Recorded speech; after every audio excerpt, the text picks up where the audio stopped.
मेधावती नामक नगर पर राज्य करता था। एक बार विक्रम सिंह ने एक बड़ा यज्ञ किया।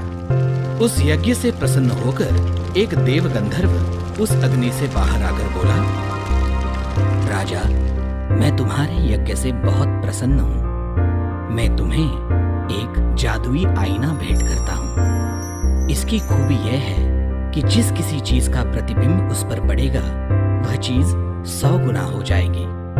इसीलिए इसे बहुत सावधानी से उपयोग में लाना और जब जरूरत न हो तो एक पीले वस्त्र से उसे ठीक से ढक कर रख दिया करना। ऐसा कहकर वह देवगंधर्व लुप्त हो गया। राजा विक्रम सिंह ने उस आईने की परीक्षा करने हेतु एक सोने की मुहर उस आईने के सामने रख दी और आश्चर्य की बात यह कि उस एक स्वर्ण मुद्रा की 100 स्वर्ण मुद्राएं हो गई। राजा विक्रम सिंह को बहुत संतोष हुआ, पर राजा विक्रम सिंह लालची नहीं था। उसने वह आईना उसके कोषागार में सावधानी से पीले कपड़े से ढककर रख दिया। उसने उस आईने का अपने स्वार्थ के लिए कभी भी दुरुपयोग नहीं किया। एक बार मेधावती राज्य पर संकट आया। पड़ोस के राजा भैरव सिंह ने उसकी बहुत सारी सेना लेकर मेधावती राज्य पर हमला कर दिया। राजा विक्रम सिंह के सैन्य ने बहुत पुरुषार्थ किया, पर भैरव सिंह के सेना के आगे उसका बल कम पड़ रहा था।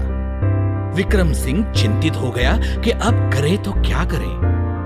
उतने में उसे जादुई आईना याद आया। उसने अपने कोषागार से वह जादुई आईना बाहर निकाला और उसके सामने उसने अपनी तलवार रख दी। तो क्या आश्चर्य, उसके एक तलवार से 100 तलवारें बन गई। फिर उसने एक घोड़े को आईने के सामने रखा तो एक घोड़े से 100 घोड़े बन गए। फिर उसने एक सैनिक को आईने के सामने खड़ा कर दिया तो उस एक सैनिक जैसे और 100 सैनिक वहां पर निर्माण हो गए। इस तरह उस युद्ध को जीतने के लिए राजा विक्रम सिंह ने पूरी युद्ध सामग्री उस आईने की मदद से निर्माण कर ली और उसने भैरव सिंह को पूर्ण रूप से हरा दिया और मेधावती राज्य पूर्ण रूप से संकट मुक्त और खुशहाल हो गया। बच्चों, हमें इस कहानी से ये सीख मिलती है कि अपने पास उपलब्ध साधनों का उपयोग होशियारी से और बिना स्वार्थ अपना कर्तव्य निभाने के लिए जरूर करना चाहिए।